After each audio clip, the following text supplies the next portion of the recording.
a high school romance about two friends so desperately interested in each other that neither one will confess it. Ooh, Yaoi review.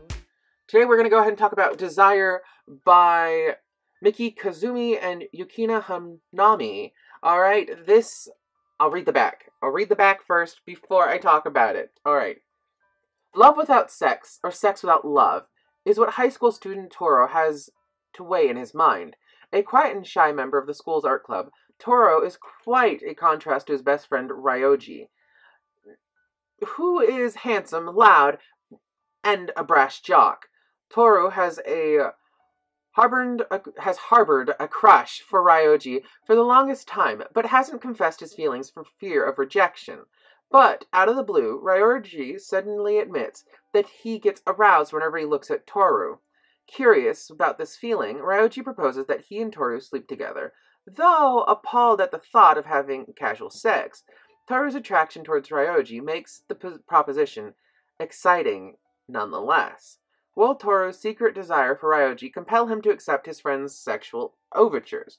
Although a popular genre in Japan, especially amongst females, yaoi, also known as the boy love genre, has become a rising phenomenon in North America. As one of the top titles of the genre in Japan, Desire will sure to engage readers in the world of intimacy and unique emotions that are solely yaoi manga.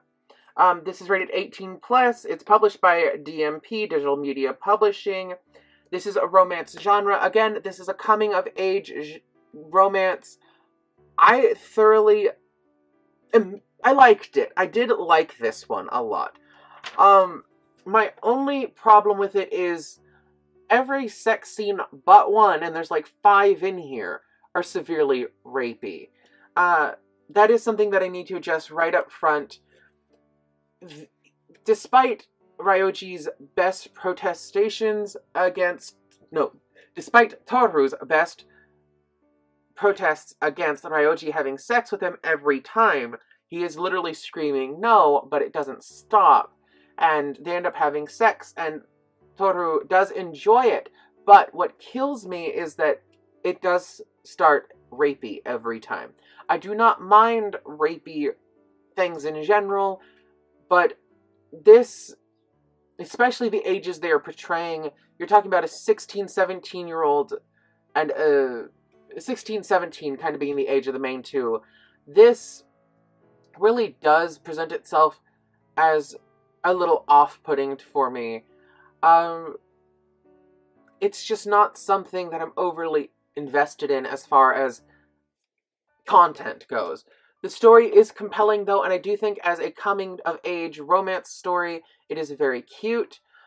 Toru, to end the whole sex affair with Ryoji, ends up running to his art club president, telling him the story. The art club president says, well, you and I can date, at least fictitiously, and you can tell him, and it'll stop.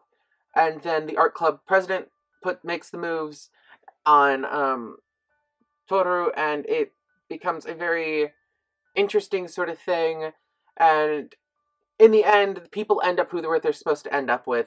It's very adorable in that respect. If you're very sensitive to the whole rapey content thing, don't read it. By no means does that mean that I'm sensitive to it. I'm really not. When it comes to certain things, if it really is story-driven, I don't mind it. But in this case, after the first time, it became less about the story and more about just it happening. Now, granted, a lot of the time, like I think the next 2 times at the first time, that you only get like 2 little storyboards about it, and then it skips over to him remembering that those had happened and talking about how he didn't enjoy it. Well, he enjoyed it, but he wished it had happened differently, sort of thing. It's middle ground. It's not a must-have. It's not very explicit at all. It's all implied like traditional yaois normally are implied. So, as far as picking it up, I don't have a big preference. I just don't care. I think originally the first time I read this, I borrowed it from a friend in high school because I remembered 90% of the story as I was reading it. I remember thinking this was great when I was in high school. I thought it was the most amazing thing I've ever read. Now that I'm older and my tastes have changed, I'm kind of like, what was I thinking and why did I want to have this so bad? The memory was better than the reality, I suppose. I think I might have had this romanticized in my brain when I was in high school. So, I don't know as far as you guys go. If you have more questions about it, it's not that the art style isn't pretty. Let's see if I can find...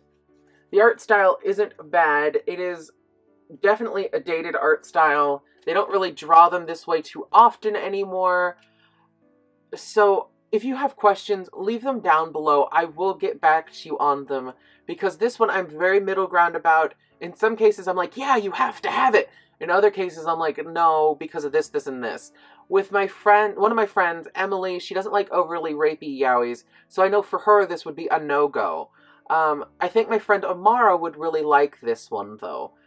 Because it is very plot-driven as far as that goes. And the rape scenes, well, the sex scenes, they're not rape scenes. The sex scenes in general are good. They're not overly explicit. They're very middle ground as far as that goes.